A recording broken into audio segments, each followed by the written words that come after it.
Hello नमस्कार, मैं हूं नीरज कुमार और आप देख रहे हैं मोबाइल न्यूज 24। वक्त हो गया है दिन भर के बड़ी खबरों की। राष्ट्रपति डोनाल्ड ट्रंप ने अमेरिकी सेना को पूर्व राष्ट्रपति जो बाइडेन द्वारा इजराइल को 2000 पाउंड बमों की आपूर्ति पर लगाई गई रोक को हटाने का निर्देश दिया है, जहां ट्रंप ने आगे कहा, जॉर्डन, मिस्र और अन्य अरब देश गाजा पट्टी से अधिक संख्या में फलस्तीनी शरणार्थियों को स्वीकार करें ताकि युद्धग्रस्त क्षेत्र से ज़्यादा लोगों को बाहर निकाला जा सके। आज पूरे देश में गणतंत्र दिवस की धूम दिखी, जहां गणतंत्र दिवस पर कर्तव्य पथ पर आज भव्य पैरेड और सांस्कृतिक कार्यक्रम हुए।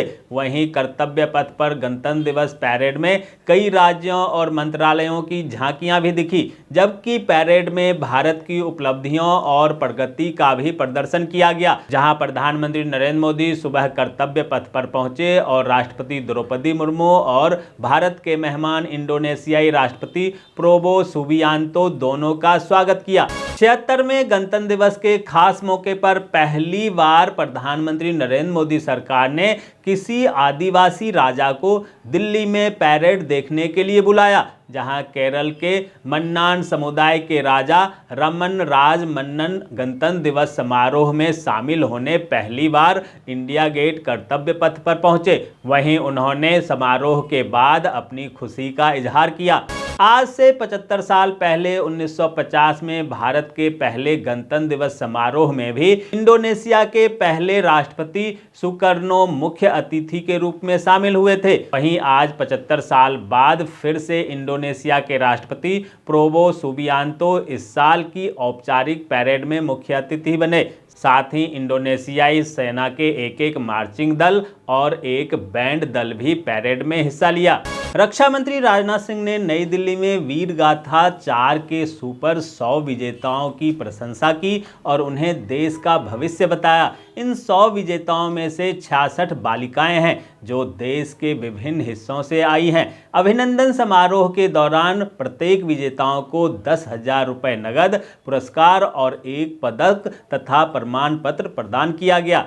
दोस्तों, आगे बढ़ने से पहले आपसे रिक्वेस्ट है कि अगर आपने अभी तक इस न्यूज़ को लाइक और कमेंट नहीं किया है तो प्लीज़ लाइक और कमेंट कर दीजिए, क्योंकि आपके लाइक और कमेंट का मैं कब से इंतजार कर रहा हूं। और जैसा कि आपको पता है, कमेंट करने वाले लोगों के नाम हम न्यूज़ के लास्ट में बताते हैं, इसलिए न्यूज़ को लास्ट तक जरूर देखिए।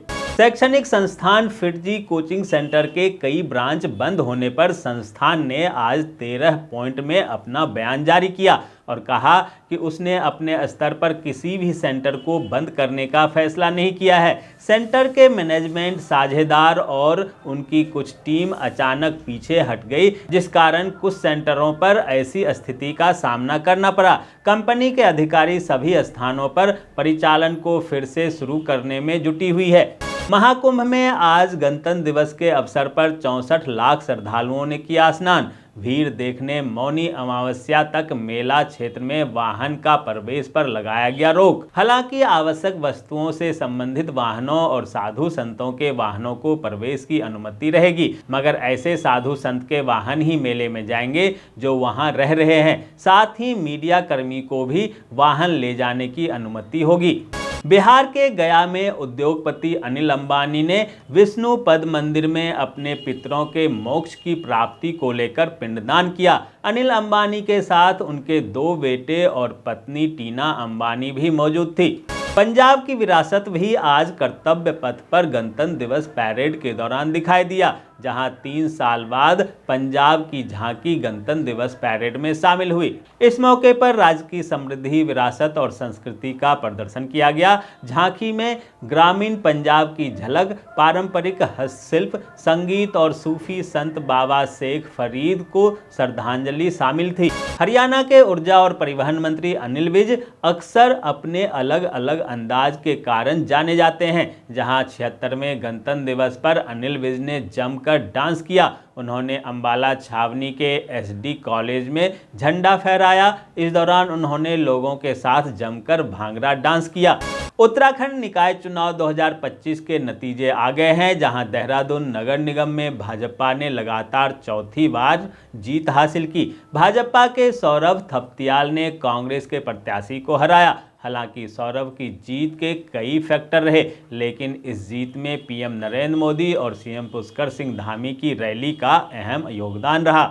झारखंड में बिजली विभाग के पास एक महीने के अंदर 17,000 शिकायत पहुंची, जहां विद्युत वितरण निगम लिमिटेड ने उपभोक्ताओं की बिजली बिल संबंधी समस्याओं के समाधान के लिए सहायता शिविर लगाया है। यह शिविर 17 दिसंबर से शुरू हुआ है, जो 31 जनवरी तक चलेगा। छत्तीसगढ़ के सुकमा जिले के तुमालपार गांव में नक्सली दहशत के कारण आज़ादी के बाद से अब तक तिरंगा नहीं फहराया गया था, लेकिन सीआरपीएफ जवानों की मदद से पहली बार आज यहां पर तिरंगा फहराया गया, जहां बच्चे से लेकर बुजुर्गों तक सभी ने मिलकर तिरंगा गान गाया। मध्य प्रदेश के मुख्यमंत्री डॉक्टर मोहन यादव ने इंदौर के नेहरू स्टेडियम में गणतंत्र दिवस के अवसर पर ध्वजारोहण करने के बाद सरकार की कई योजनाओं की उपलब्धियां बताई और भविष्य में आने वाले सरकार की योजनाओं के बारे में भी आम लोगों को जानकारी दी। हिमाचल प्रदेश के ऊना जिले के बंगाना उपमंडल के घरवासरा निवासी नायक दिलवर खान को मरणोपरांत कीर्ति चक्र से सम्मानित किए जाने पर हिमाचल प्रदेश के मुख्यमंत्री सुखविंदर सिंह सुक्खू ने उन्हें भावपूर्ण श्रद्धांजलि दी और कहा कि यह सम्मान नायक दिलवर खान के अद्वितीय साहस और बलिदान के प्रति है।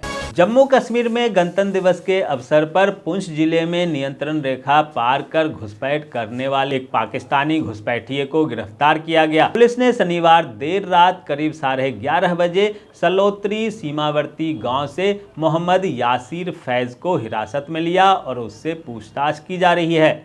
पश्चिम बंगाल के हावड़ा जिले के पद्मपुक्कुर रेलवे स्टेशन के पास एक ट्रेन पटरी से उतर गई। यह घटना रविवार सुबह दक्षिण पूर्व रेलवे के संतरागाछी शालीमार रेल मार्ग पर हुआ, जहां यात्रियों का दावा है कि इस घटना के बाद संतरागाछी शालीमार लाइन पर ट्रेन सेवा बाधित हो गई। सैफ अली खां पर चाकू से हमला मामले में नया मोड़ आ गया है, जहां हमले के बाद पुलिस द्वारा घर से लिए फिंगरप्रिंट के 19 सेट आरोपी शरीफुल इस्लाम के फिंगरप्रिंट से मेल नहीं खाते हैं। मुंबई पुलिस ने सैफ के घर से मिले फिंगरप्रिंट को राज्य अपराध जांच विभाग के फिंगरप्रिंट ब्यूरो को भेज दिया है।